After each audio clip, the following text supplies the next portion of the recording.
And good morning and welcome to episode 13, lucky number 13 of the Common Sense Show TV. We're going to, if you guys have been following along, this is going to be chapter 3 of the Knucklehead Chronicles. We're going to talk about my life from my first marriage into my second one. All right, so this is going to get good, so hang tight.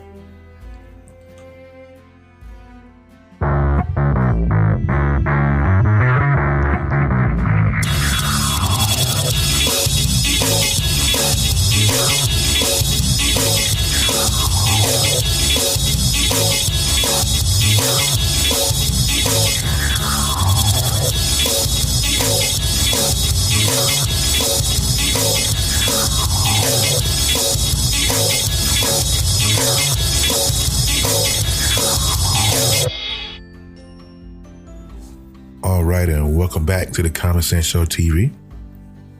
Glad you are listening to me. I hope you guys are listening to me anyway.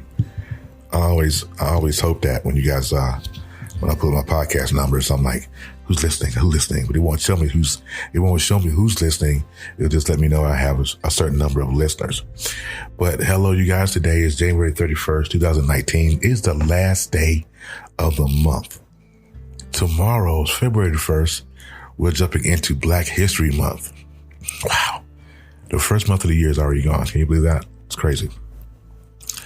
But just to give you guys an update on where we are in the story, because some of you guys are listening. I actually have some listeners that are listening to this and probably following along trying to find out, okay, what happens next, right? So just to give you guys a recap before I get into today's stuff. April 3rd, 1975, I was born to a mother of 14 years old. Found out at 16 that the man that raised me was my father. I went through that, the rebellious period, was mad at females. And then I went and I got married the first time to a wonderful lady, had a beautiful baby girl out of it. And we're going to go from that to my second marriage. So this is going to be fun. This is going to be interesting because I did some really stupid stuff in this one. All right. So before I jump into it, though, let me make a small pause. Listen to me, guys. If you are watching this or listen to this podcast, if you want to support the podcast, please feel free to go right to the support the podcast link. You can support me. If you can leave any messages, if you have any questions for me, you can leave a message. You can do that right through the Anchor app. So if you guys are listening to me on Anchor, you can definitely leave me a message on Anchor. If you want to support the podcast, you absolutely can. If you guys listen to me on any other platform outside of Anchor, you can go to the Anchor app, do the search for the Common Sense Show TV, leave me a message and or support the podcast if you would like. All right. Just so you guys know that. All right.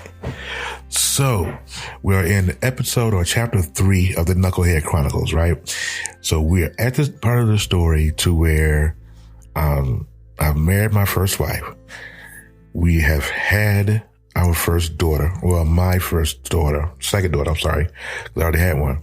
So my second daughter, Brianna, who's now 23, I think it is. 23. Man, I'm old, yo. Just so you guys understand, I'm 43 years old. My baby is 23. So thereabouts, I'm at the age, we're at the age of 20, I think it is. And the marriage with my first wife was absolutely nuts because we had no business getting married. We had no business getting married. First of all, I was too young and she was 2 years my senior. She was 2 years older than me. We had no business getting married. And then now we have a baby, right? So I was in between homes. My mom had kicked me out, you know what I'm saying? Because of our strife. She had kicked me out.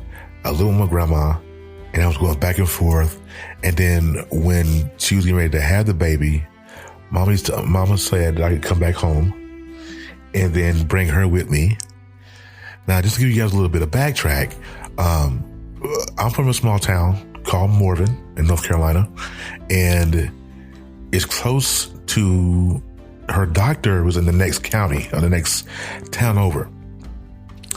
And so she stayed with me until she had the baby because it was closer to her doctor versus where she lives with her, where she lived with her mom. So, she had the baby and I was working, at a job, making pretty good money too. I'm making pretty good money. I would come home and I bought all my baby stuff on one paycheck: crib, bottles, blankets, all that good stuff. Working hard. Now I'm 20 years old, 19 years old, thereabouts. And I'm working, doing it for my family, making sure that we have what we need. So she has the baby, September 23rd, 96, I think it was. It's been a long time. 96, because Nika was born in 92. So yeah, 96, excuse me. And I went to work. This is on a Tuesday. I know I'll forget it. I don't know why days are so stuck in my head, but I went to work on a Tuesday night or Tuesday evening. I worked second shift. So I came home on a Tuesday. Went to work on Tuesday evening. I come home from work. I got off at like 11. Get home about 11:30, 11:45. I come home and I walk into the house and I'm thinking I'm going to come home, play with my baby. Now this is, Brianna was a couple of days old, not, a couple of days old. She wasn't like, in the game or whatever. She was a couple of days old. So I come home that night and I walk in the house and my mother is bawling her eyes out. I couldn't understand why. I said, Mom, what's wrong with you? And she was like, just look.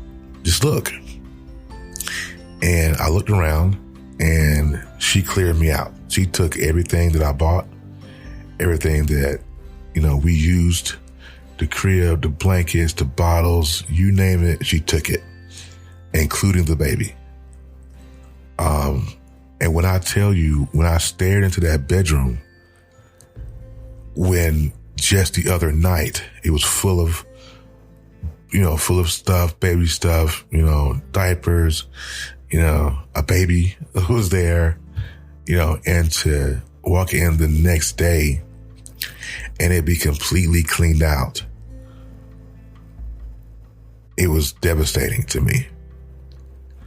And when I think about it, even to the day, even though it's been, almost 30 years, 25 years, it still hurt. Like, why would she do that to me? Why would she take my baby and not even, I had no idea. And it was all because her mama didn't like me. Her mama didn't like me, right? So it was, let's get back at him. I'm going to get my granddaughter and we're going to, and clear me out. And so my mama just, was so upset. She couldn't contain the emotion. She was just very, very upset. She was like, baby, I'm sorry. I couldn't stop them, this and that. And I was like, well, Mama, I don't want you to stop them. I mean, it was just that that was her choice.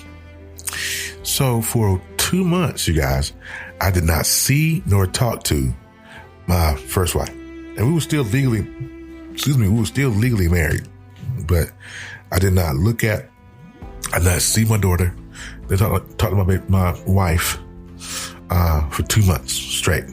And then one day she calls me out of the blue and she says, okay, I'm sorry for what happened.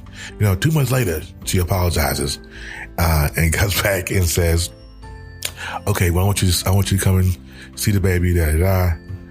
And so, because I was so infatuated with her, at least I thought I was in love with her, right? And then I went up there, and all that. Oh, mind you, I meant to tell you, I forgot this part, the most important part. Now she had a son, right? And so what she did was she swapped kids with me. She took my baby and gave me her boy. And he stayed with me for the length of time that she stayed gone for those 2 months. I meant to say that. I'm sorry about that. She swapped. She gave me her son. He stayed with me and my family for 2 months while she was gone with my daughter. Yeah, nobody. That's crazy, right? I know you're sitting there listening to me going, "This boy retarded." You ain't heard nothing yet. I promise you, yeah. So, life goes on. We get back together, kind of, sort of. We would go out together on the weekends, so we would go and we would spend the weekend together, like at my grandma's house, or a hotel or something like that, just so I can spend time with her on the weekends, because her mother wouldn't allow me to stay there with her, and my mama wouldn't allow her to come back to the house after what she did. So it was kind of that's kind of get to where that's spend the weekend together, but we can't do it together, at my mama's house or your mama's house. It's just not gonna happen. So that went on for about a year. And then we finally decided to get back together, and we got a place, and we tried to raise our daughter together, and it was cool. And she was working, I was not. This is a part of my life when I was not working, and I was not working on purpose, because I wanted to prove to you or her that I was still mad at her. I wanted her to reap the benefits. I wanted her to feel the pain that I felt when she left my kid. I was still carrying resentment for her. Got back with her, but was still carrying resentment for her for what she did by taking my daughter from me. When all she had to do was call me and say, Mom wants me to come home, whatever. But no word, no text, no call, no nothing. I come home, you're gone. I was mad with her. This is a year or two later. I was still mad at her. I was still mad. So I carry resentment. So fellas, if you listen to this, man, listen, stop carrying resentment for someone. If you're done with them, be done. If you don't feel for them no more, don't feel for them no more, and just kind of move on. Right? Because resentment will kill anything. It's just like taking weed be gone and spray it on your weeds in the garden. That stuff is going to kill your weeds. That's what resentment is. Resentment is weed be gone. And if you don't get rid of that resentment, you will kill whatever you try to build. I promise you. Okay. So we got back together, and she thought it was cool. I thought it was cool, but it really wasn't. It really wasn't. I think she carried some kind of hidden resentment. I know I carried resentment because she started cheating. She started cheating, and it was like obvious. It wasn't even, she wasn't trying to hide it, cause she was like, okay, well, I'm cheating. Now what you gonna do? What you gonna do about it? And, what can I say? I wasn't working. I wasn't contributing to any bills. The only thing that was hurt was my manhood. That's the only thing that was hurt was my manhood.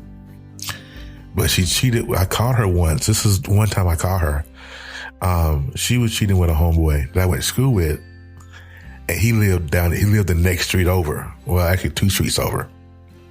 And so this was a Sunday, and she comes home, and she puts on her, at the time, cheerleading skirts were a big thing, and crop tops and all that good stuff. So she comes home, she changes clothes, put on this little short skirt, and with her little jean boots, sneakers, or whatever they call them, and she left. Took the car, left. I was like, oh, okay. And so I had so one of my friends came over to see me. I got him to take me or drive me over to the next street over so I could see if she was over there. And sure enough, I drove over there. She was in the middle of the street, with this dude, arm in arm. Like, we're 3 streets from each other. It's not even, you go to the next county or the next city over, you're 3 streets away from me. Right? Just crazy. So, excuse me, Jesus, my coughing today. And so I didn't get mad at her. I was just like, okay, well, I'm not going to fight you. Cool. Whatever. So we decided to fight through that because that was my wife. That was my wife. And you're supposed to, you're always told that you're supposed to fight for your wife. Right? So I fought for her. We moved to the next biggest city, which is Charlotte. You guys, if you guys are from North Carolina, you know where Charlotte is. Moved to Charlotte, and it really got bad in Charlotte. It really went left.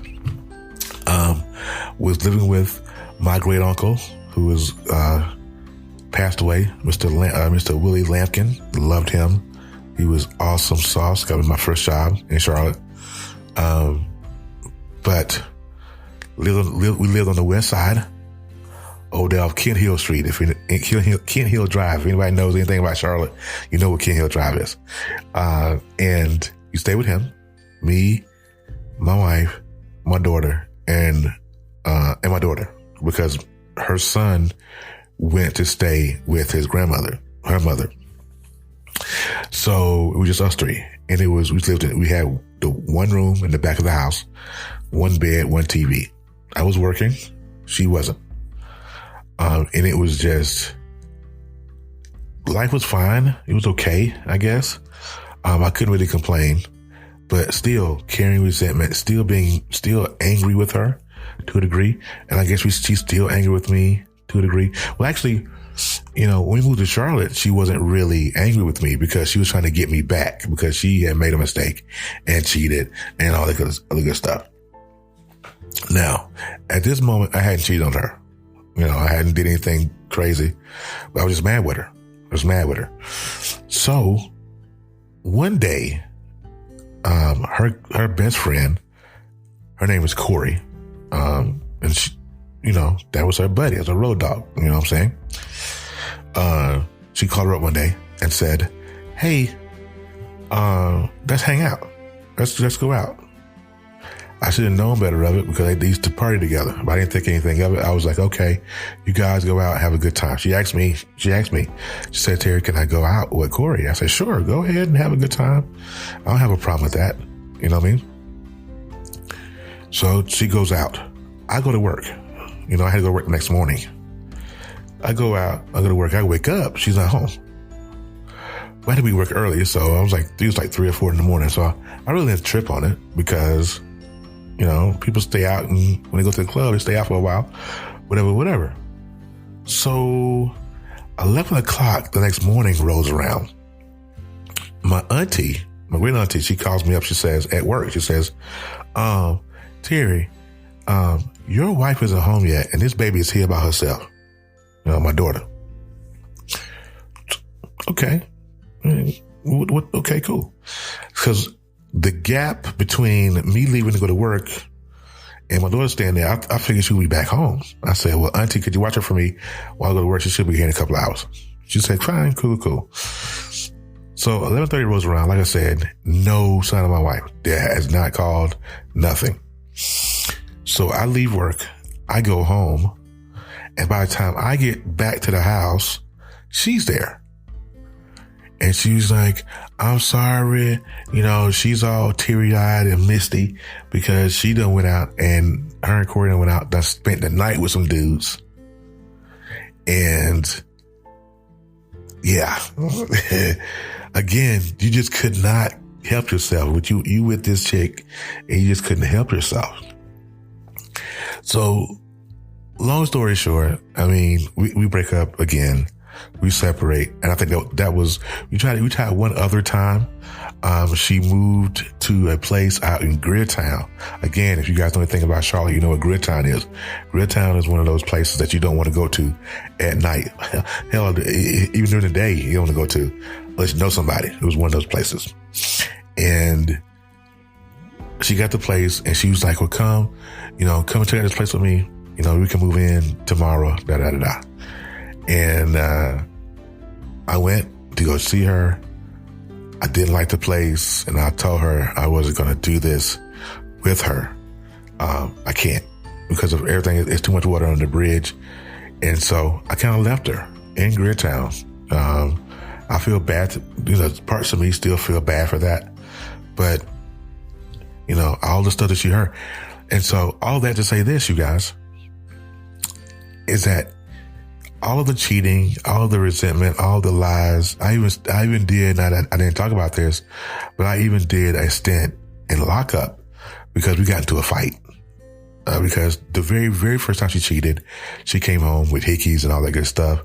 And I confronted her about it, and we threw blows. And, you know how domestic violence works. Even if she started to fight, I'm sporting a black eye, but I'm the one in jail. You know what I'm saying? Trust me, you guys, I ain't no punk or nothing, but she whipped my ass. I'm not gonna be frank. she whipped my ass.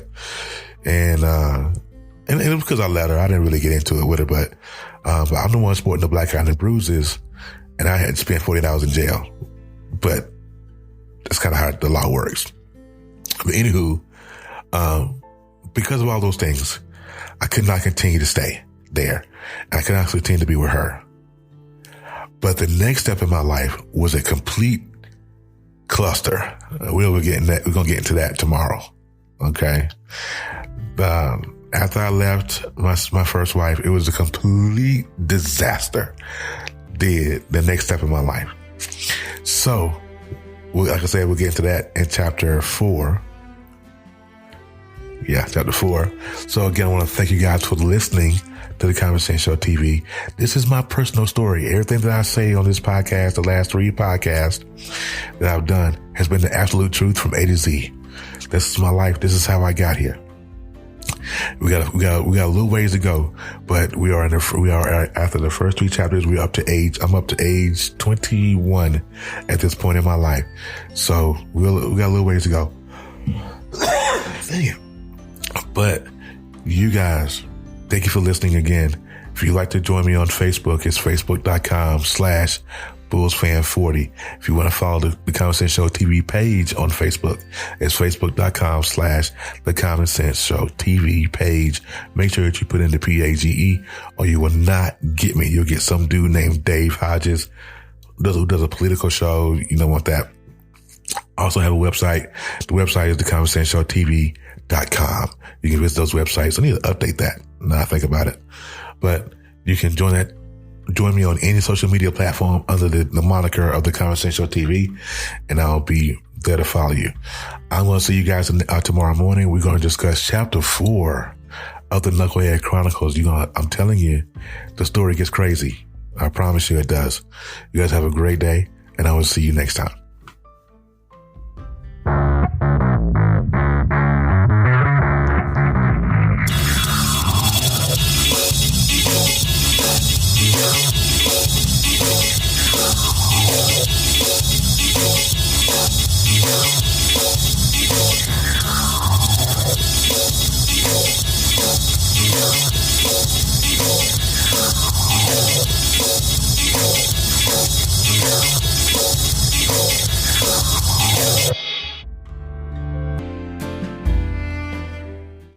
The podcast you just heard was made using Anchor. Ever thought about making your own podcast? Anchor makes it really easy for anyone to get started. It's a one-stop shop for recording, hosting, and distributing podcasts. Best of all, it's 100% free. Sign up now at anchor.fm/new. That's anchor.fm/new to get started.